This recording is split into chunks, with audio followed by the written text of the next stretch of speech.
Nos da mucho gusto recibirlos hoy, día miércoles 13 de mayo, siendo las 12 horas con 4 minutos. Empezamos con los 82 participantes que están hoy aquí en esta conferencia. Quiero comentarles, como siempre, todos los micrófonos se apagaron para que pueda Gonzalo usarlo. Nosotros apagaremos al momento de terminar nuestra presentación el micrófono y al final, tanto en el chat como en la parte del WhatsApp o levantando la mano, podrán hacer preguntas que muy amablemente Gonzalo contestará al terminar su presentación. Para no hacer para no perder más tiempo, para mí ha sido un gusto tener hoy a Gonzalo. Tuve la oportunidad de que nos conociéramos en la escuela, en la universidad, aunque yo me veo más viejo que él, él era 2 generaciones arriba mías, pero aunque no hubo mucho contacto en esa época con Gonzalo, más que cuando escribíamos en Opción por Opción y cuestiones de eso, me dio mucho gusto encontrármelo cuando yo regreso a Prospera, cuando yo entro a Prospera y me encuentro a Gonzalo como titular de Coneval, siempre con un profesionalismo, una sencillez, una honorabilidad que de verdad es de aplaudir. Gonzalo estudió Economía, también estudió Filosofía, estuvo su maestría y su doctorado en Inglaterra y actualmente es director de la Red de Pobreza Multidimensional, que está vinculado a la red de Oxford. Acaba de dejar hace unos meses Coneval. Y bueno, cuando el talento no se aprovecha en México, otros países lo toman, ¿no? Por este caso, Inglaterra, la Universidad de Oxford, lo tomó. Gonzalo, bienvenido, siéntate en casa. Te voy a pedir antes de empezar, nada más, Carlos, si nos dejas un mensaje para todos. Pues muchas gracias Jaime, muchas gracias Gonzalo por haber aceptado platicar con todos nosotros, con todas las amigas y amigos que nos reunimos pues ya prácticamente 1 o 2 veces por semana. Esta ya es la plática número 8, el diálogo número 8 por México, desde casa obviamente, y la verdad pues agradecerte muchísimo y la verdad ya mucha expectativa y expectación de escucharte, y pues ahora sí que no tomamos más tiempo agradeciéndote esto y pues adelante, cámaras y micrófonos contigo Gonzalo, adelante por favor.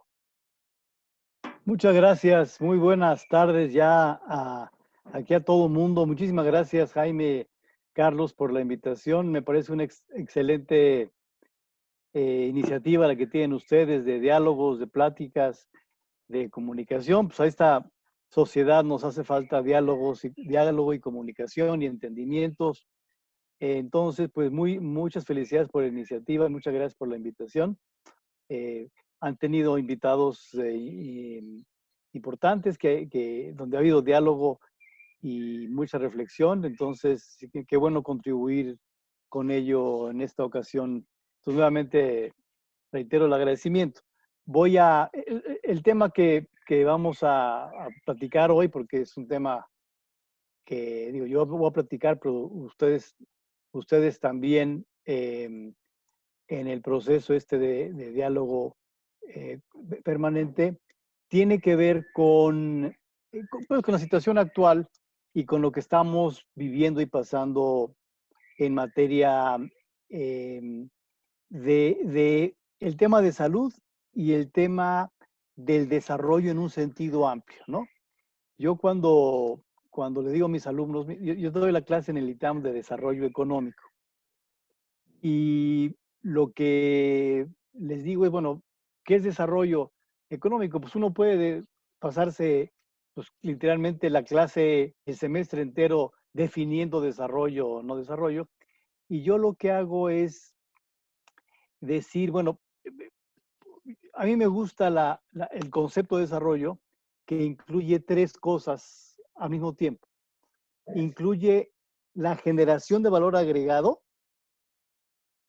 económico y incluso social, más allá de la economía. O sea, ¿cuánto es que el país está generando valor? Que en la medición se llama PIB. El PIB es un nombre así medio chafita porque no se entiende mucho y luego pues, si no lo entiendes todavía peor, ¿no? Pero básicamente lo que quiere decir es que la sociedad está generando valor agregado. Estamos trabajando cada quien desde sus trincheras y vamos generando valor que es al mismo tiempo el ingreso de la gente. Entonces, primer tema del desarrollo, la generación de valor agregado medido como PIB en el caso de economía, o medido como innovaciones en el ámbito de la política, Dos, el desarrollo tiene que ver con igualdad, porque uno puede tener una sociedad donde 100 familias pueden estar generando el PIB de un país y el resto no. Eso es al mismo tiempo injusto, pero además que es injusto una gran desigualdad, es muy malo para el valor agregado, porque tú estás dejando de incluir a personas que potencialmente le pueden dar mucho al valor agregado. Entonces, si dejamos, eh, por mucho tiempo fue el caso, si dejamos afuera a las mujeres de los procesos económicos, políticos y sociales, o muchos de ellos, pues estamos dejando a la mitad de la población sin el chance de innovar y estamos dejando a toda la sociedad sin el chance de aprovechar esa participación de la gente. Y el tercer elemento es la pobreza. Un país con mucha pobreza es un país que va en mal desarrollo. Entonces, porque hay gente que está por debajo de unos estándares mínimos. Entonces, el desarrollo tiene que ver con valor agregado, tiene que ver con igualdad y tiene que ver con que no haya pobreza. Para mí, ese es el triunvirato del desarrollo. Y por lo tanto, déjame con ese hilo conductor pues, elaborar algunas cosas de lo que está pasando desde mi punto de vista, ¿no? A ver, ¿qué nos pasó? ¿Qué nos está pasando? Pues uno, ya lo conocemos todo, pues llegó una pandemia de la nada, quién sabe cómo llegó, quién sabe dónde se originó, pero llegó y se ha movido todo el mundo. Y eso implica que en la práctica hay un tema de salud, porque es un tema de morbilidad y de mortalidad potencial, que ya de por sí es peligroso. Y el segundo es el tema económico, que tiene que ver con lo anterior. Es decir, parecería que lo mejor que podríamos hacerle por el momento a la pandemia, ya que no hay vacunas todavía y ya que no hay medicinas para paliarla claras, pues hay que recluirse en la casa. Y cuando uno se recluye, como estamos casi todos aquí, pues lo que pasa con la demanda agregada, con lo que pasa con las compras, que al final es la demanda agregada, pues se van casi al piso, ¿no? ¿Hace cuánto que no le ponemos gasolina al coche, ¿no? ¿Hace cuánto que no, por supuesto, salimos a un restaurante? ¿Hace cuánto que no compramos muchas cosas? Seguimos comprando, por supuesto, algunos elementos, pero la gran compra, la gran demanda, pues se cayó. Y cuando se cae, por un lado, la demanda agregada, la gente deja de percibir ingresos, porque al final de cuentas, aunque no seamos economistas, nos queda claro que el ingreso que recibimos todos proviene de que alguien demanda, alguien quiere nuestros servicios. Entonces, lo que está pasando es que se cae al piso el ingreso de muchos, especialmente, ahorita lo vamos a ver, de personas que están más ligadas al contacto con el cliente. Lo combinas con un precio del petróleo que también se fue al piso, y sigue estando bajo. Por lo tanto, a México le cayó una tromba del tamaño de un enorme iceberg por tanto el tema del COVID como por el tema del precio del petróleo, que aprieta las finanzas públicas del país. Y esto nos llega con los dedos en la puerta en 2019. O sea, no nos tomó sanos, no nos tomó preparados, sino básicamente todo lo contrario. ¿Por qué? Venimos de un crecimiento 2019 de negativo, ¿no? El PIB nominalmente cayó 0.1%. Si le incorporas el crecimiento poblacional, pues esto fue como menos 1%. O sea, el año pasado, este valor agregado, que es la primera variable del desarrollo, no nos fue bien, más bien nos fue mal, ¿no? Y ahorita vamos a ver algunas razones de por qué. Dos, nos toma el COVID con un problema de un sistema de salud fragmentado históricamente, con reducciones de presupuestos recientes, con desabasto de medicinas, con un cambio súbito del Seguro Popular a un INSABI, desde mi punto de vista, un salto mortal, porque fue un asalto imperfecto. Nadie sabe qué es bien el INSABI, nadie sabe qué va a sustituir a qué del Seguro Popular. Entonces, eso nos toma el COVID. Además, nos toma con finanzas públicas bastante frágiles. O sea, México, a diferencia de otros países, a lo mejor europeos, pues no es que tengamos las arcas llenas, sino que nos hace falta lana. Siempre nos ha hecho falta lana para afrontar los retos sociales del país, pues nos toma el COVID pues, con poca lana como país, ¿no?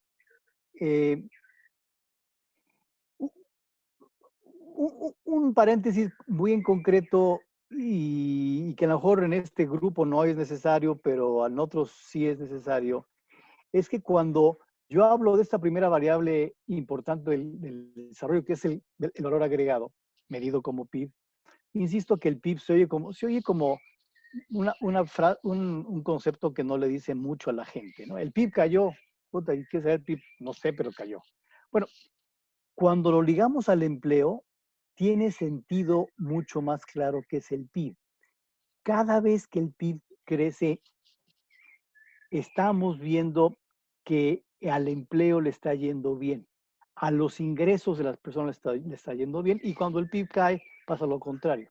Por ejemplo, en el año 2018, que crecíamos por ahí del 2 y cachito, generamos 660,000 empleos. Cuando el crecimiento cae, redujimos a 350,000 empleos. Entonces, hay una correlación bien importante entre el PIB y el ingreso laboral, que es lo que vamos a centrarnos después, ¿no? Nos toma el COVID con una pobreza del 42%, 52 millones de personas, y una pobreza extrema de 9.3 millones de personas. Y nos toma el COVID con una enorme desigualdad histórica en el país, entonces, en la segunda, el resumen de la primera variable, el crecimiento reciente ha sido malón e históricamente ha sido mediocre, ¿no? Crecer al 2% no es de vanagloriarse, sobre todo siendo un país en desarrollo. La segunda variable es la desigualdad, y ahí México ha sido súper malo pues yo creo que desde que se crea el país hemos tenido diferencias importantísimas, casi con cualquier variable que a ti te guste, casi con cualquiera, hay desigualdad en México. Esta es una gráfica que me gusta mucho poner porque es muy gráfica de la bronca, ¿no? Por ejemplo, en la pobreza entre dos grupos diferentes, tenemos un grupo el de hombres no indígenas en zonas urbanas, que tiene una pobreza extrema casi de 3 y cachito por ciento, y el de mujeres indígenas rurales, la pobreza extrema es de 45.7%. En lo que estamos haciendo es comparando dos grupos claramente diferentes en sus accesos vitales, en sus oportunidades de vida, en sus chances de tener mejores chambas, mejores empleos, mejores oportunidades. Mujer contra hombre, siempre ha sido más favorecedor lo que le pasa al hombre. Urbano nos ha ido en general mejor en muchas cosas, y siendo indígena, no indígena, puede ser una de las grandes diferencias en un país como México. Cuando combinas todo eso, pues te queda un país sumamente desigual.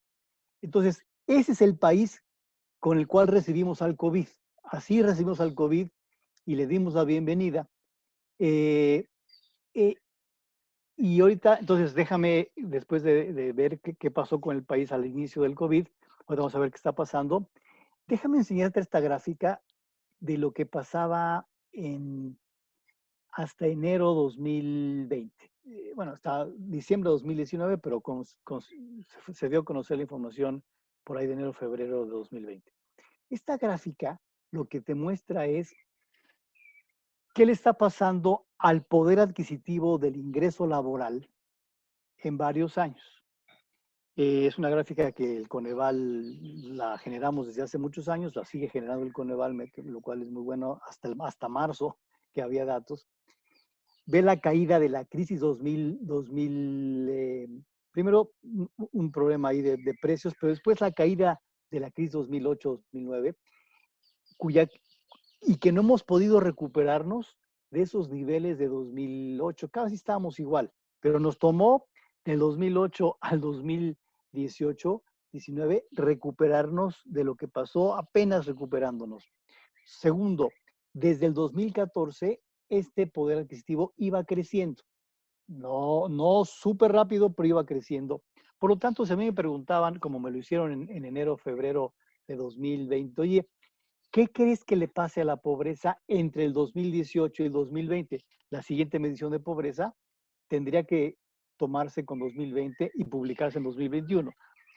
Mi respuesta en febrero de 2020 era, me da la impresión que la pobreza va a bajar, porque el ingreso laboral, el poder adquisitivo del ingreso laboral ha estado subiendo y en el caso reciente con el gobierno actual, la mera verdad es que el incremento del salario mínimo fue importante, era importante hacerlo, y eso venía jalando el poder adquisitivo hacia el alza, a pesar de que el crecimiento del empleo formal venía bajando, venía bajando por varias razones que ahorita vamos a ver, pero digamos, el agregado subía. Entonces, bajaba el crecimiento del empleo, subía el salario y la masa salarial, que es la multiplicación de las dos, iba subiendo, lo cual implicaba básicamente que en materia laboral crecían los ingresos laborales de toda la población.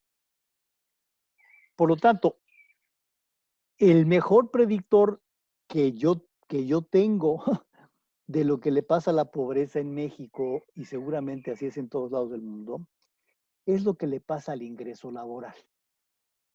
Para muchas personas el ingreso laboral es todo lo que tienen para comprar cosas en el mes, ¿no? En promedio, el 65% del ingreso de las familias mexicanas proviene del ingreso laboral. Insisto, hay gente que es el 100%, como el de tu seguro servidor, ¿no? Si no tengo lana, no tengo forma de entrar porque no tengo otras fuentes. Entonces, por lo tanto, si al ingreso laboral le va bien, la pobreza tiende a bajar. Si al ingreso laboral le va mal, la pobreza tiende a subir. Esa ha sido la historia de la pobreza en México. Y entonces, por ejemplo, entre 2012 y 2014, no es que las cosas estuvieran económicamente mal, simplemente que los precios le iban ganando la carrera a los salarios. Por lo tanto, el poder adquisitivo, como estamos viendo aquí, 2012-2014, pues bajó. Y me acuerdo que me decía en ese momento la secretaria Robles, bueno, nosotros le presentábamos esto a Presidencia y a Cedesol cada 3 meses, que es cuando se puede presentar, y le decíamos, oiga, del 2012 al 2014 está bajando el poder adquisitivo del ingreso laboral. No tenemos datos de pobreza nacional hasta 2014, pero me late que con este indicador adelantado la pobreza va a subir en México. Dice, no va a subir porque tenemos la Cruzada Nacional contra el Hambre y chambeamos mucho. Y bueno, pues está bien. Y lo que le pasó a la pobreza entre 2012 y 2014 es que subió. Porque esta variable, que es el poder adquisitivo del ingreso, es un gran predictor de la pobreza. Entonces, hasta febrero yo decía, pues mira, viendo esta gráfica, lo más probable es que la pobreza 2018-2020 vaya a bajar. Bueno, todo cambió, todo se derrumbó, como dice Manuel, al mes siguiente, porque nos llega el COVID y entonces estamos perdiendo mucho. Déjame adentrarme en esto. En el caso de salud, la pandemia crece, está creciendo, sigue creciendo, se incrementan las muertes. La gente sigue en la calle, ¿no? Si tú sales tantito, depende de la colonia donde estés, pero la gente está en la calle, ¿no? Una parte puede ser desconocimiento, también una parte puede decir, pues me vale, pero hay una parte importante y es que la gente no puede, mucha gente en México no puede quedarse en su casa sin recibir dinero. Muchísima gente va al día. Por lo tanto, es muy difícil pedir a la gente quédate en tu casa y no recibas ingreso por 2 meses, güey. La gente requiere salir a ganarse la vida casi como pueda. Paréntesis, mi peluquero de la colonia me habló el otro día y me dijo, oiga, señor Hernández, pues estoy dando servicio a domicilio, man. La peluquería claramente cerró y pues cuando tenga chance, si quiere, si puede, pues le hago el servicio a su casa. Ese peluquero no tiene otra fuente de ingresos más que el trabajo diario. Esa peluquería cerró, es una peluquería formal, pero así como él, hay millones de mexicanos que no pueden quedarse en casa. Por lo tanto, hay un tema, hay un tema doble entre salud y economía. Si nos quedáramos todos en casa, la pandemia se acabaría más rápido, pero no podemos hacer eso porque hay mucha gente que está afuera, buscando la lana. ¿Cuál es la solución casi obvia y por supuesto difícil de implementar? Pues si la gente sale a buscar chamba, apoyémoslo con ingreso. Si queremos que la gente se quede en su casa, démosle un dinero temporal, claramente, y decirle, oye, maestro, no necesitas salir porque te estoy dando un apoyo. Es muy parecido a lo que pasa con educación, ¿eh? Es exactamente igual. En educación, todo el mundo sabemos que educarse hasta preparatoria, licenciatura, maestría, pues te va a ir mejor en la vida en general. Eso sí es cierto. El problema es financiarlo. Entonces, una familia de Chiapas puede estar consciente de la importancia de la educación, simplemente que llega un momento que no tiene forma de financiar el costo de oportunidad de un joven de 18 años no generando ingreso para irse a estudiar. ¿Cuál es la solución en la educación para que eso suceda? Le das una beca al cuate para que lo haga. Aquí es exactamente lo mismo. Por lo tanto, lo que estamos, el tema de salud y el tema económico, pues van de la mano. Y luego viene directamente el tema económico. Entonces, el tema de salud sigue avanzando. Yo no soy experto en epidemiólogo, pero pues, hasta ayer, digamos, las muertes fueron peores que las de antier. Por lo tanto, pues, yo no entiendo bien qué es aplanar una curva, pero pues no la veo muy aplanada. ¿Qué pasa en la parte económica en estos momentos? Pues estamos perdiendo empleo de manera inusitada.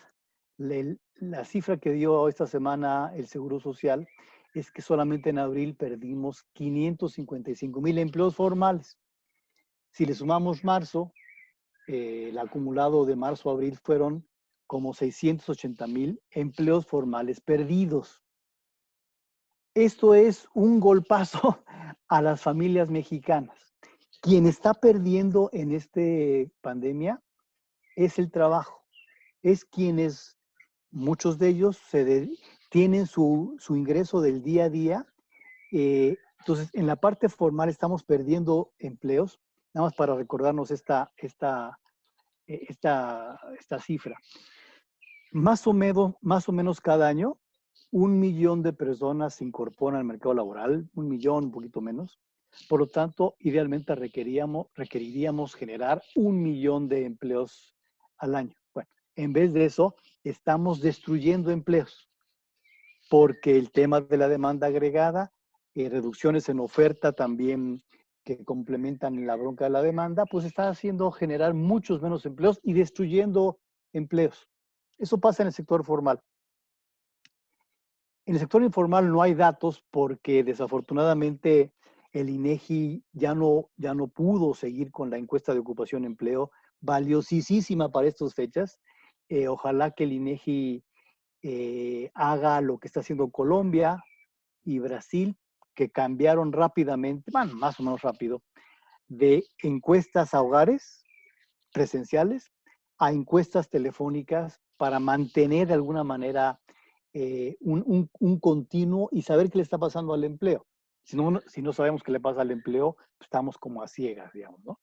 Entonces, hoy por hoy no sabemos qué le pasa al empleo informal, pero lo podemos imaginar. La Organización Internacional del Trabajo, la OIT, estimó la semana pasada que el ingreso de la economía informal, el ingreso del empleo informal, podría estar bajando entre 60 y 80% en países de América Latina y África. El ingreso informal. La bronca del empleo en el sector formal e informal se mide diferente. Mientras que en el empleo formal se reduce el empleo, en el sector informal no se ve reducciones fuertes del empleo, casi por definición. Quien está en el sector informal mayoritariamente es que no ocupa en el sector formal y tiene que hacer algo para ganarse dinero. Por lo tanto, ¿qué puede pasar en el sector informal en este momento? Alguien puede estar perdiendo esa chamba que tenía ayudando en un puesto de tacos de Coyoacán. Esa persona perdió su chamba, pero es muy difícil que esa persona se vaya a su casa. Lo que va a hacer esa persona es andar en la calle buscando algo que vender o algo en donde generar ingresos. Por lo tanto, si tú contabilizaras el empleo informal, pues un cuate perdió su empleo, por supuesto, pero agarró ocupación, perdón, agarró otra ocupación, por lo tanto, tú dirías, pues no pasó nada, el cuate sigue trabajando. Sí, maestro, lo que pasa es que está yéndose a generar ingresos mucho más precarios por definición. Súmale a eso que hay 680,000 trabajadores formales que perdieron su chamba en estos 2 meses. Algunos pocos van a irse a su casa, la mayoría tiene que seguir generando ingresos y va a entrar ¿a dónde? Al empleo informal. Con lo cual, pues insisto, para los economistas o no economistas, si más gente llega a generar ingresos en un ambiente en donde la gente casi no compra nada, lo que le toca por piocha al trabajo informal cada vez es menor. De ahí que la OIT estima que en el empleo informal, en el sector informal, se puede estar cayendo el ingreso en 60, 80%. Mitofsky tiene esta encuesta que la hace desde antes del COVID. La pregunta es cómo le ha ido económicamente. Hasta abril, mediados de abril, pues fue interesante que pasamos de casi 29% a casi 40%, donde la gente dice, me está yendo peor. Pues no es coincidencia que la gráfica anterior y esta, pues van de la mano. A la gente le está yendo peor ahorita. No es una novedad, es una realidad clarísima. ¿Quiénes pierden? Por supuesto, perdemos mucha gente va a perder la dueña del puesto de Coyoacán y sus empleados. Va a perder el dueño del Palacio de Hierro y sus empleados. Van a perder las líneas aéreas, los dueños, los accionistas y sus empleados. Va a perder la dueña del cafecito que me gusta mucho en Coyoacán, que se llama El Beneficio, que se los recomiendo. Sigue vendiendo café para llevar. Vayan, por favor.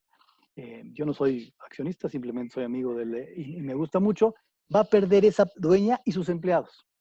Van a perder los taxistas, los Ubers, los Didis, quien vendía tortas con tamal, los restaurantes, dueños y sus empleados, los boleros, los músicos, los peluqueros. Va a perder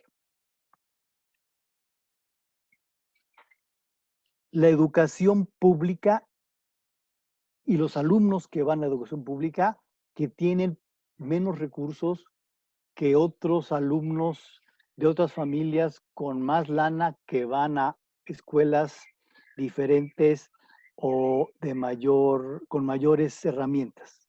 Esta gran diferencia, una cosa que habrá que ver con lupa qué le puede estar pasando en materia de desigualdad es el aprovechamiento escolar de estas dos familias.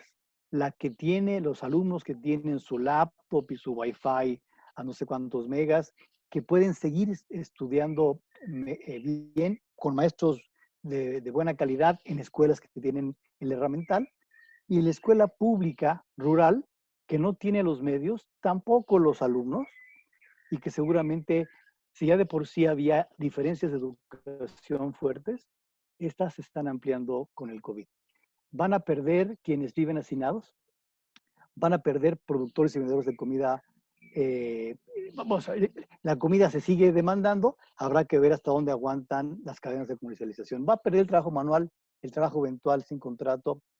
Va a ver quién gana, sí, Amazon va a ganar. Quien tendrá más capital tiene más formas de diversificar. Quien trabaja por internet, como muchos de nosotros, pues aguantamos todavía un buen rato hasta que la demanda de lo que hacemos baje. Por supuesto, quien se mueva rápidamente en negocios rentables puede ganar, pero claramente lo que yo puedo pronosticar, viendo los datos que tenemos con la poca información que tenemos y las estimaciones de más personas, más instituciones, ¿qué le pasa a las tres grandes variables del desarrollo? Crecimiento, pobreza y desigualdad. Crecimiento económico, valor agregado. Hay estimaciones varias. Una que no parece alejada es una reducción del 8% del PIB en el año 2020. En 2009, nada más para ver la comparación, se dejaron de crear 172,000 empleos en todo el año. Me parece que hoy puede ser peor. Podemos llegar, hay quien dice, a la pérdida de 1.5 millones de empleos formales. La pobreza, déjame la pobreza irme la tercera, pero la desigualdad. Yo creo, con base en lo que dijimos hace rato, que la desigualdad va a aumentar en el corto y en largo plazo. Hay una refrán que dice, más tiene el rico cuando empobrece que el pobre cuando enriquece. Bueno, pues entonces tenemos un rico que empobrece y un pobre que sigue empobreciéndose más. Yo creo que la desigualdad va a aumentar. Guillermo Cejudo y Miguel Sekeli tienen por separado dos muy importantes trabajos, vale la pena checarlos de hace un mes. Los dos pronostican, sobre todo Guillermo Cejudo, que la desigualdad se va a ampliar. Un dato interesante de Guillermo, el 74% de los trabajadores pudieran tener ocupaciones precarias ante el COVID. Miguel Sekeli lo que dijo es, en el 2009-2008 perdieron los hombres, perdieron las mujeres, perdieron las zonas urbanas y nos tardamos en recuperar empleos 3 o 2 años. En pobreza, déjame nada más hacer unos pronósticos aquí. El Coneval emitió unos pronósticos. Me da mucho gusto, por cierto, que el Coneval haya sacado ese documento reciente de esta semana, viendo las broncas del COVID, tanto en programas sociales como en pronóstico de la pobreza. Me da muchísimo gusto un trabajo profesional que está haciendo y sigue siendo el Coneval. Yo tuve unos datos diferentes. Aquí simplemente dos escenarios. Uno en los cuales la reducción, voy a poner el segundo, que es el que yo puse en el documento, es una reducción de la economía informal del 60%, reducción del IMSS aplicada a la ENIC 2018 y suponiendo que el ingreso de los empleados que ahora son desempleados no va a cero, sino va al 20%, porque alguien va a estar chambeando en otra cosa. Estimamos un aumento de la carencia alimentaria, de acuerdo a los datos de la encuesta de Chele Teruel que sacaron hace poco, que implica que aumentó la carencia de alimentación en estos 2 meses. Entonces, con todo ello, lo que estimamos, ahora sí me regreso, es una pobreza que puede crecer entre 13.3 millones de personas o 15 millones si nos vamos al escenario, en el escenario peor. Entre 94 y 96 aumentó la pobreza en 15 millones de personas en aquella crisis. Entonces, para redondear, si tú hay alguien que dice, ya no usemos PIB, usemos desarrollo para medir lo que nos pasa. Bueno, si el desarrollo es PIB, pobreza y desigualdad, como quiera que la veas, nos está yendo mal.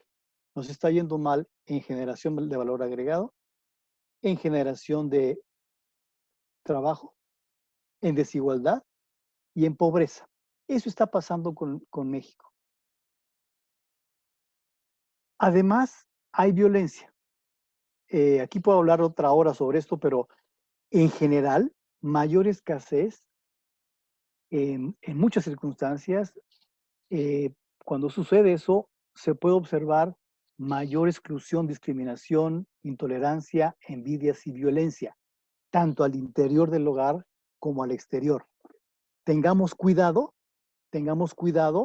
que esta caída del PIB, no solamente nacional, sino mundial, no nos lleve a sociedades en las cuales la norma pueda ser la exclusión y la discriminación.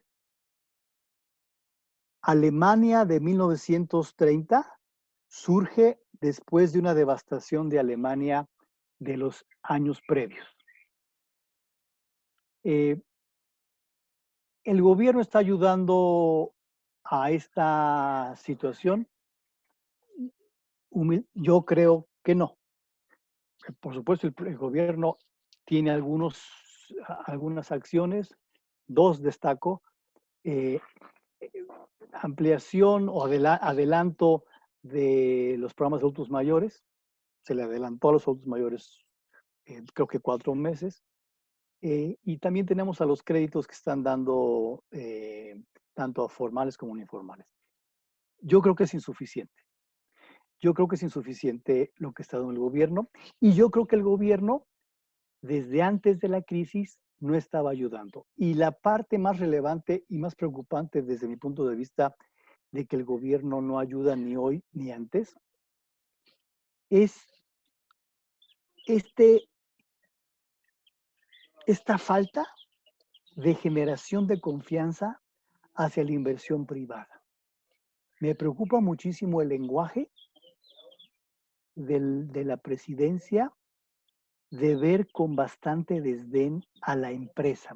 Tengo la impresión que el presidente tiene en su cabeza, cuando alguien le dice empresario, tiene en su cabeza esta caricatura de Abel Quesada de un cuate con bombín que tiene un diamante en la nariz. Esa es la foto que tiene, me parece, en presidencia del empresario. El empresario, seguramente hay uno así, hay 2 así, hay 4 así. La mayor parte de los empresarios son chiquitos, pequeños, micros, medianos. De hecho, quien está perdiendo es el trabajador de esas empresas. Entonces, este elemento de desdeñar la iniciativa privada y la inversión privada, que empezó desde el día -45 del gobierno cuando echó por la borda el aeropuerto de Texcoco, ese mensaje es: yo puedo hacer esto porque soy el presidente y puedo tratar así las inversiones previas. Eso ha generado una falta de confianza enorme. Eso ha generado esto que está acá. Lo que está acá es la serie del INEGI de la inversión de la actividad industrial a marzo de 2020. Ve la caída desde mediados de 2018 y por supuesto ve la caída de marzo 2020. Marzo 2020 es una caída al precipicio. Eso es COVID. El COVID es marzo 2020. Lo de antes es la falta de expectativas de la inversión ante un gobierno nuevo que no da señales claras de confianza ante la inversión. Evidentemente, cuando un gobierno empieza, todos los inversionistas están como que viendo para dónde va el gobierno y hay cierta desconfianza. Me parece que esta se ha acrecentado en este gobierno. Por lo tanto, en materia de confianza a la inversión, que al final es la inversión la que saca a los mexicanos del atolladero o no los deja entrar, no está siendo adecuada. Y después decíamos, los apoyos gubernamentales han sido suficientes. Esta gráfica es de hace unos 15 días, pero básicamente dice cuáles son los estímulos de varios países y México es de los más bajos. Lo que está haciendo Perú, lo que está haciendo Brasil, lo que está haciendo recientemente Chile, es mucho más amplio que lo que hace México. Lo que hace México es muy chiquito. La frase del presidente el otro día es: mira, si quiebran las empresas, pues que los accionistas y los dueños sean los responsables, pues eso es mi bronca. Me pareció bien muy mala frase. Es como si yo, digamos, es como si en la casa de ustedes, aquí hay gente, hijos que trabajan, que están en la escuela, adultos mayores, no sé qué, podemos estar cada quien ganando la lanita, hay apoyo a una persona con discapacidad en la casa, hay un apoyo para un abuelito en la casa, y de repente hay un temblor y la casa medio que se cae y tenemos una bronca enorme. Es como si yo dijera, pues esa bronca no es mi bronca, síganle háganle como puedan, maestros, no es mi bronca, yo voy a seguir dándole la beca a mi hijo y el apoyo discapacidad y el apoyo al adulto mayor. Esos apoyos son importantes, nada más que esos apoyos no resuelven la bronca actual, no resuelven la calamidad de la casa caída, no resuelven la calamidad de un virus que vino de fuera. Entiendo que no es culpa del gobierno el virus, pero no podemos seguir con los mismos programas sociales que antes, porque los problemas de hoy no son esos. Por supuesto, qué bueno que sigan los programas sociales que apoyan al adulto mayor, que apoyan a la población con discapacidad, que apoyan a las madres que tienen hijos en pobreza. Qué bueno que sigan. Lo que no tenemos es un apoyo al empleo que se está perdiendo. Parecería que el gobierno cree que con los mismos programas que había planteado hasta el año pasado, hasta febrero, vamos a poder solucionar el tema. Eso más los créditos. Segundo, no me queda tan claro que los programas sociales mismos vayan a la gente más pobre. Los mecanismos de focalización de este gobierno no han sido todavía muy claros. Parece que hay un censo de bienestar que nadie conoce, que no ha sido muy transparente, que parecería que no fue hecho de la mejor manera posible técnicamente, y parecería que con ese instrumento se quieren focalizar los programas actuales, más allá de la crítica de que no son los programas para ahorita. A lo mejor la lana de los programas sociales no está llegando claramente a quien más lo necesita.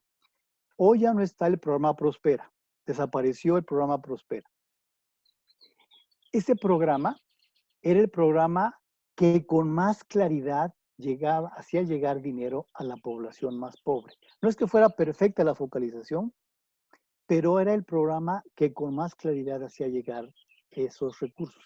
No está ya el programa Prospera, no me queda muy claro qué es del padrón y si lo sigue usando el padrón las becas Benito Juárez, ojalá que sí, pero dejamos de utilizar una forma de focalización imperfecta, pero la mejor que teníamos, sustituida por un censo que nadie sabe de qué se trata.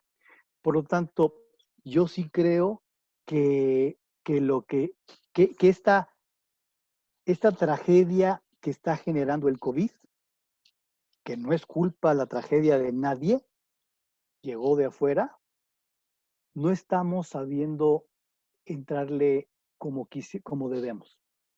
Ayer hubo una plática con Rolando Cordera, con Santiago Levy, con Ora Lustig, y básicamente el acuerdo de tres economistas muy diferentes es: el gobierno debería estar rompiendo el cochinito hoy. El cochinito se rompe hoy. La posible deuda temporal es de hoy para pagar mañana. Si no lo hacemos, vamos a ampliar la bronca que estamos sufriendo muchos meses o años más, y el desarrollo tanto en valor agregado como en pobreza, como desigualdad, va a tardar mucho en llegar. Así lo veo yo. Termino diciendo que sí me parece que el Dios es el trabajo, y que si no lo vemos así, vamos a estar creyendo que la bronca son las empresas de la gente rica y que si se van a acabar, pues ni modo. La bronca son los empleos, la bronca es el trabajo. Lo que mejor predice la pobreza es lo que le pasa al empleo. Y hoy al empleo, al trabajo, le está yendo muy mal. Muchas gracias. Mi querido Gonzalo, muchas gracias. Muy interesante tu plática, de verdad. Muy profesional la exposición. Te damos otra vez las gracias por donarnos esta hora de tiempo. Y si nos permiten, nuestros amigos que se integraron hoy miércoles aquí con nosotros, empezar las preguntas y respuestas de tu parte. Voy a empezar con dos que hicieron aquí en el chat, que me pidieron a mí que por favor las leyera, y con mucho gusto las hago. Una es de Ana Celia. Dice, de lo que me di cuenta es que puedo ser una pyme mucho más eficaz y que con mayor organización puedo ser más eficiente y ahorrar costos, y que trabajar a larga distancia no es ni productivo ni creativo, y que mi plan de crecimiento hoy se convirtió en un plan de mantenimiento. Y leo la segunda, si quieres, Gonzalo, para que de una vez la contestes. Es de Ángel Oria. Muy completa la presentación macroeconómica de la situación delicada que atraviesa México. Su pregunta es, ¿cuáles serán las repercusiones financieras para las pymes, suponiendo que sobrevivan a la crisis? ¿Cómo se reactivarán los flujos y pagos de la cadena entre proveedores y clientes? Me encantaría, la verdad, me encantaría que mi respuesta fuera complementada con alguien que tiene una pyme y que nos diga en 3 palabras lo que le está sucediendo. Pero claramente, cuando tú dejas de generar ingresos porque tus clientes ya no están o son mucho menos, tú pasas de un proceso de mirar hacia el futuro y planear hacia el futuro a mantener y no salir y no quebrar. Claramente lo que está diciendo la primera persona es relevante. Es hasta qué momento, como han dicho muchos empresarios chiquitos, es yo puedo aguantar hasta los primeros días de mayo. Después de ahí, mi estrategia de mantenerme empieza a no ser factible porque ya no tengo lana. Por supuesto tuve ahorros, por supuesto tuve algunos solventes, pero no, ya se me acabaron, se me van a acabar. Y eso implica no solamente los pocos flujos que se tengan y los ahorros, sino también la negociación con las cadenas para atrás. ¿Cómo negocias con tu casero, con el que te cobra la renta? Y el de la renta, ¿cómo negocia para atrás con todos los demás? Pues porque uno puede decir, oye, otra vez este pensamiento que a veces hasta a mí me ha llegado de, sí, es que los que cobran la renta del restaurante, ¿cómo es que le suben, no? Y por eso el restaurante se va, ¿no? Un poquito de la pregunta es, ese que renta ese local, pues es una persona que busca sacar lana, como todos nosotros. Entonces, por supuesto, en épocas como esta, estoy seguro que las rentas, hay negociaciones con las rentas de los locales, pero esa negociación se hace más complicada conforme pasa el tiempo del confinamiento.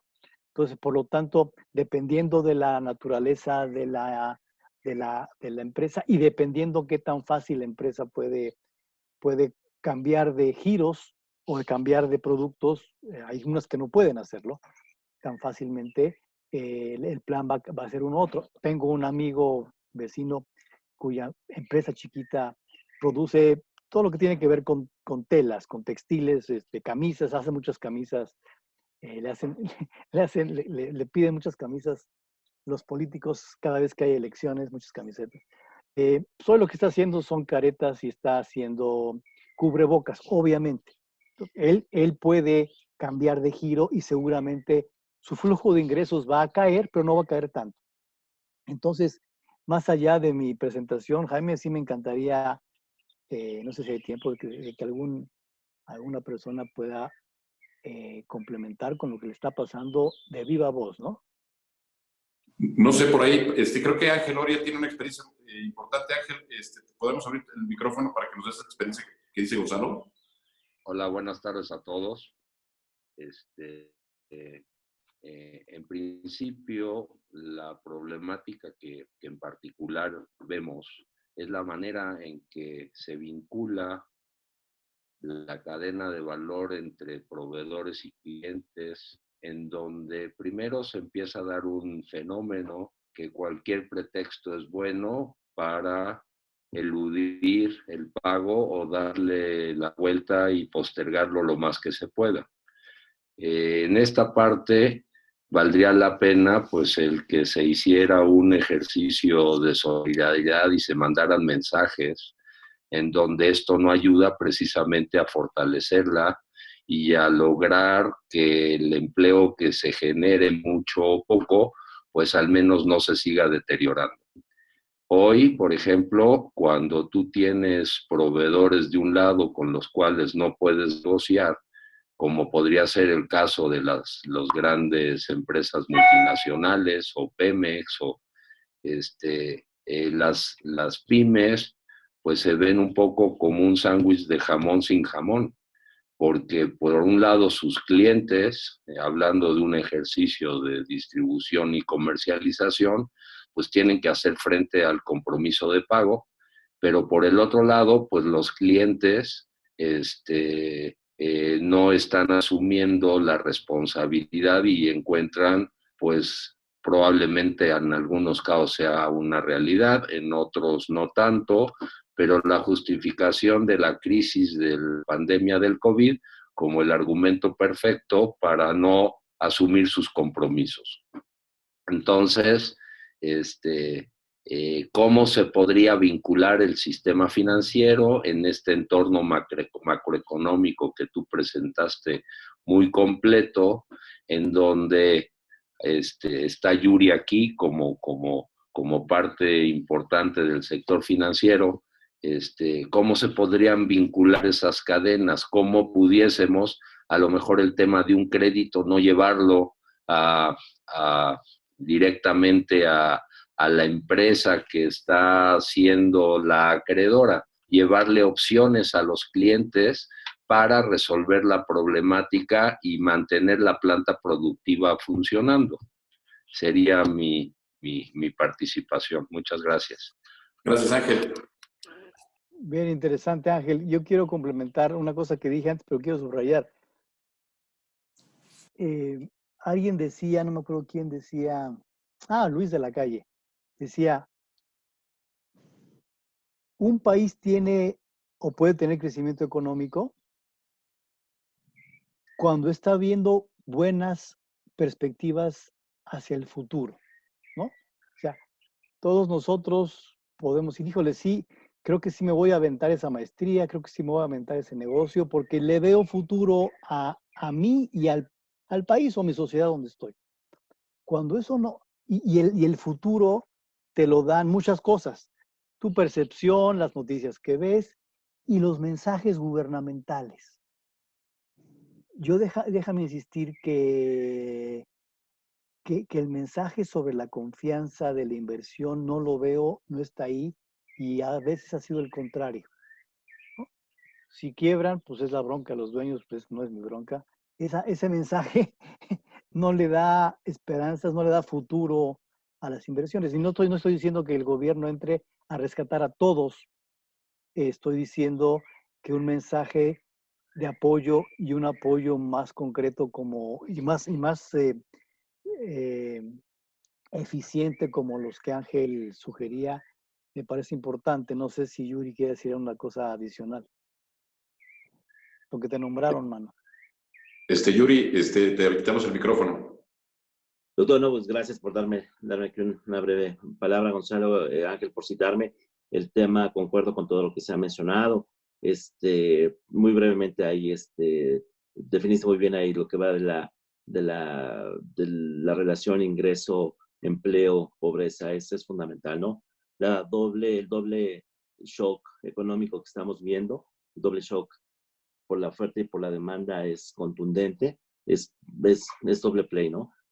Una vez que salgamos pues ya del tema de una reactivación económica, pues los incentivos de cualquier forma, ¿no? De demanda agregada, el tema impositivo va a estar muy delicado.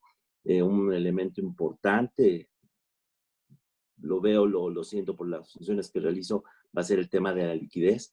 Le están poniendo un palo muy fuerte al tema del sector de la banca, y acuérdense que es un motorcito bien importante para reactivación de la demanda a través del crédito. Entonces, pues nos están dando ahí un palo de 6 meses, a ver quién sale recuperado de este. No voy a politizar el tema de algunos sectores, no le agradan mucho al Ejecutivo. La banca no es de sus consentidos. Sin embargo, los bancos siempre son un motorcito para la reactivación o recuperación económica. Claro. Brevemente quería participar con este par de comentarios. Gracias, Yuri. Yuri. Bueno, y si me permites, Gonzalo, Si me permites también adicionar esto, la liquidez va a ser tema fundamental, ¿no? La liquidez, la liquidez primero hay que sobrevivir y después pues ver qué vamos a recuperar, hacer, prestar, invertir, ¿no? Se van a presentar algunas oportunidades, sí, pero el primer componente es la liquidez. Así es. Perfecto. Gonzalo, ¿sí quieres comentar algo de esto? O No. Yo estoy totalmente de acuerdo que la liquidez es este es el paso de contención más importante.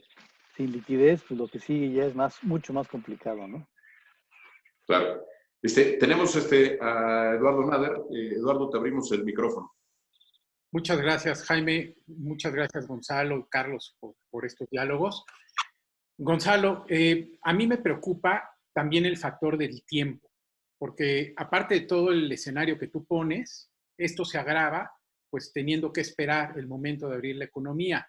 Me parece que es muy prudente tratar de contener los contagios y salvar vidas, pero al mismo tiempo se afecta la economía, lo cual puede ser que en un futuro también genere muertes, porque la pobreza también mata, bien sea por las personas que dejen de tener recursos a su alcance para su integridad, proteger su integridad, o bien que se desencadene algún tipo de violencia.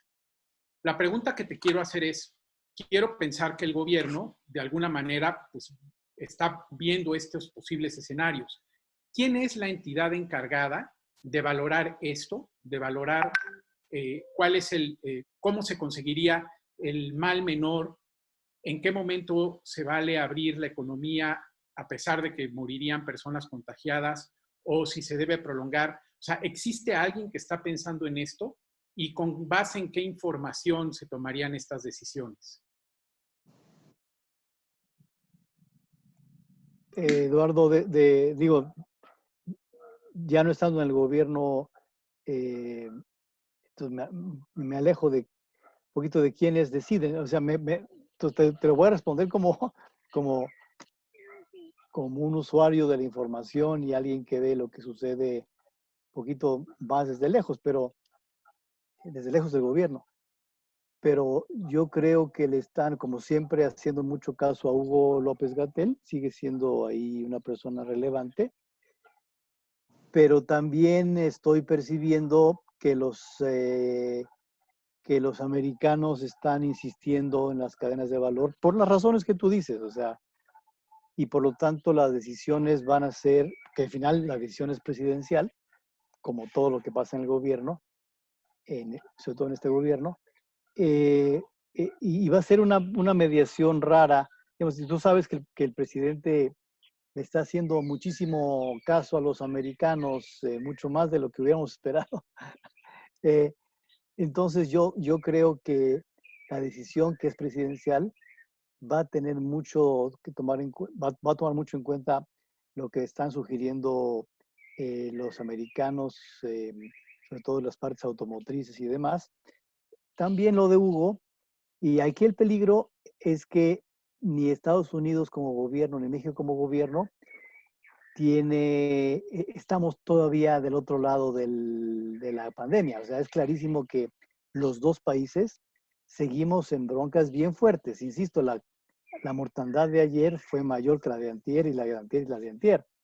Entonces, cuando a mí me dicen que en mayo 12 se va a empezar o en mayo, perdón, el 17, pues esto me causa mucho problema porque lo que tú dices es cierto. Si bien quisiéramos todos que ya se acabara esto, porque entonces estamos sufriendo lo económico, la parte de salud la parte de mortandad puede ser muy grande. La parte de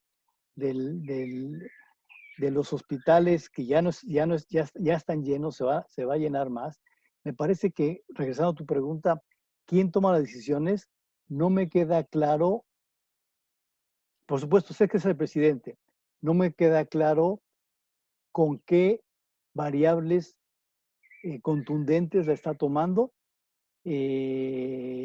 Insisto, va a mediar entre lo que las cadenas automotrices dicen y lo que Hugo López-Gatell dice. O sea, muy poco científico, pues. Muchas gracias, Gonzalo. Estamos llegando casi a la hora. Tenemos dos preguntas. Le vamos a abrir el micrófono a los dos. Primero Javier, nuestro amigo Javier García Bejos, y luego Juan Carlos Calva. Entonces, para que hagan las dos preguntas, si quieres contestar las dos, y con eso cerramos. Javier, adelante. Gracias, Carlos. Jaime, un saludo a todos. Gracias, doctor Gonzalo. Yo tengo una pregunta, Gonzalo. Quienes hemos estado de algún modo involucrados en este tema de la pobreza, vemos con mucha tristeza que el esfuerzo de décadas en meses se lo lleva el viento, pues. O sea, 500 millones de personas en el mundo van a ser afectadas nuevamente por la pobreza, porque las condiciones en las que generamos bienestar siguen siendo muy temporales y no hay una renta universal al final que garantice que la gente que está en el paraguas de la seguridad social o genere un patrimonio se pueda defender.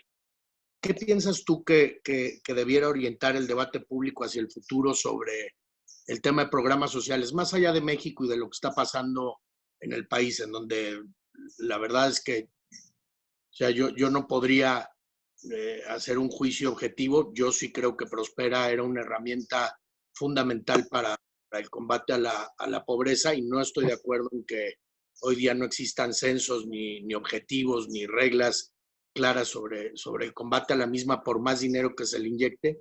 Pero la pregunta es cómo avanzamos como sociedad para empujar algún esquema de renta universal que nos permita a todos tener más tranquilidad, porque el problema para los negocios y para la economía es que entre más gente es pobre, pues no solamente es un tema ético y de justicia, es un tema también de mercados y de crecimiento económico de largo plazo. Entonces, me parece que hay un interés y debe de haber un interés por alentar este tipo de discusión. ¿Cuáles serían las herramientas para buscar empezar a encontrar, o qué luz hay en el mundo sobre este esfuerzo que se pudiera hacer, doctor? Perfecto, Javier, muchas gracias. Y tendrás la pregunta de Juan Carlos Calva, si quieres, para hacer las dos preguntas y que las conteste al mismo tiempo, Gonzalo. Gracias. De una vez, muchas gracias, Jaime. Saludos a todos. Gonzalo, me parece buena noticia que el Coneval esté comunicando de acuerdo a su misión y a su función, aunque las noticias no sean tan alentadoras, pero es positivo y es alentador eso, que haya información, ¿no? Que es justamente una de las víctimas favoritas o de los enemigos favoritos del presidente, la transparencia y las instituciones, ¿no? Entonces, ¿cuál es? Y tú tienes mucha cercanía, o tú has tenido mucha cercanía, ¿cuáles son los riesgos para dejar de obtener información del Coneval frente a esta situación?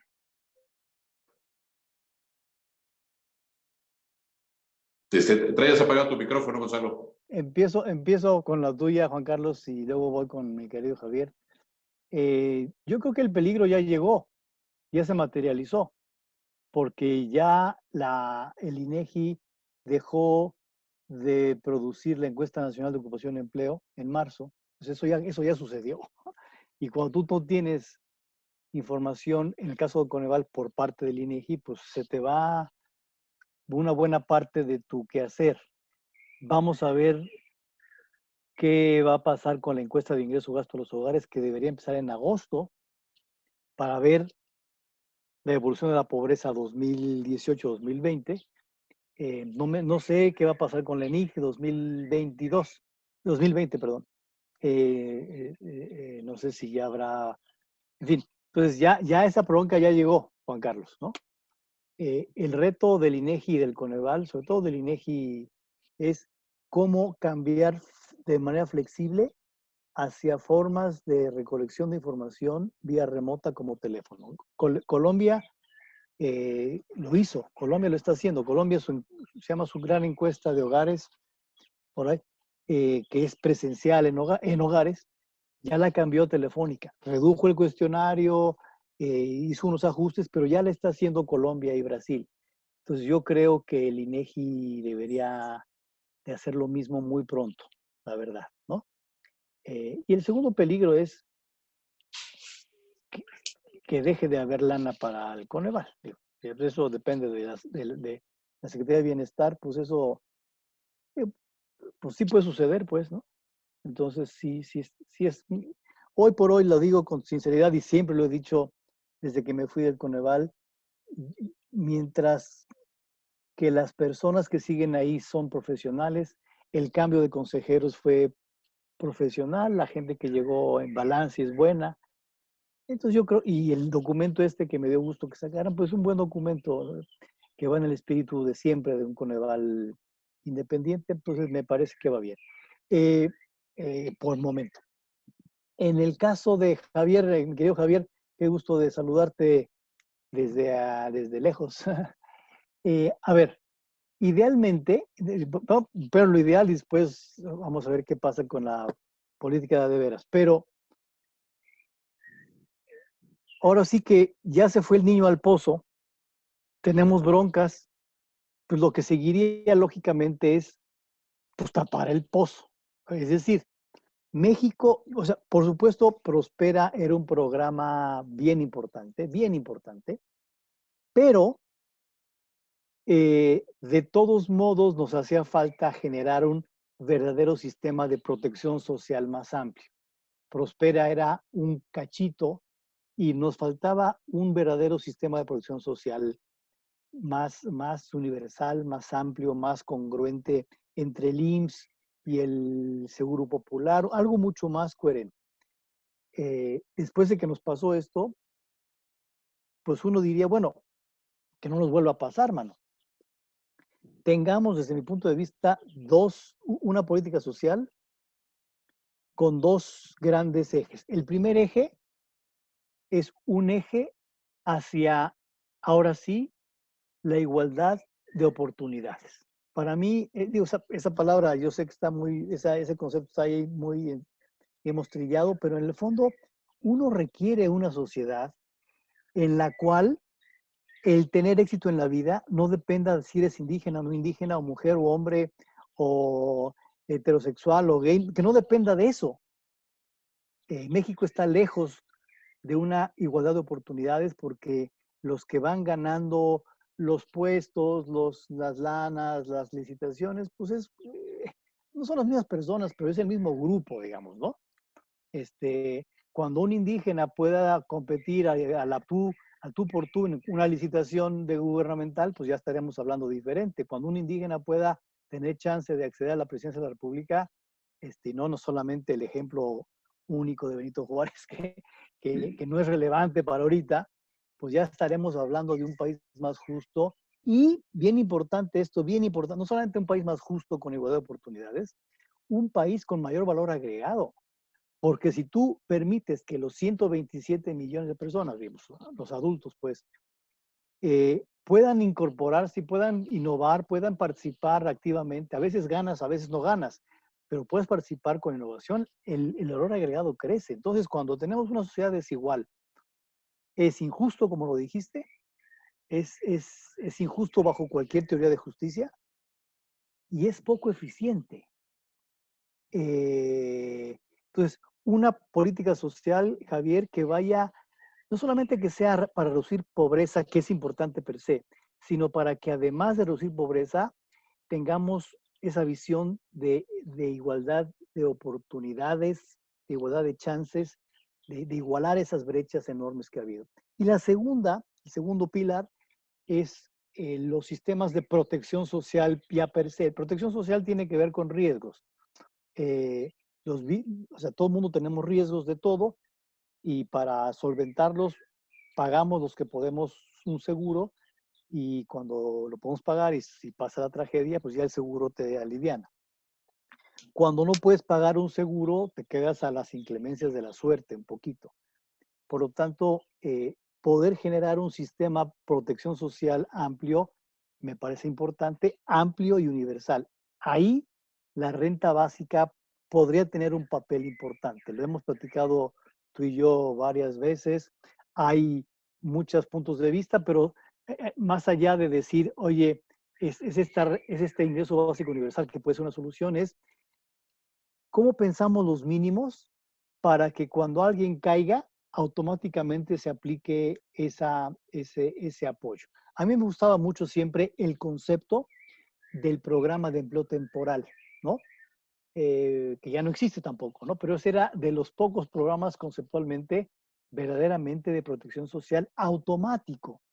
porque la protección, el programa de empleo temporal, sobre todo rural, funcionaba, digo, más allá de que se podía haber mejorado la operación, pero el concepto era muy bueno. Es